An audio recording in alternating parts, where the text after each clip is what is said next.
Hello, in this video, I'm going to teach you how to clear data and app cache on an Android phone. First of all, click the Files app.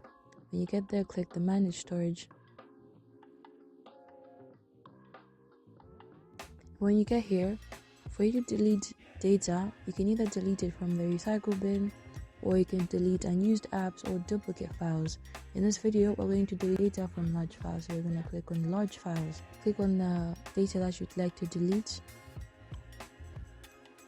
Now for you to delete app cache, you still do the same thing. You go to Manage Storage and then you click on App Cache.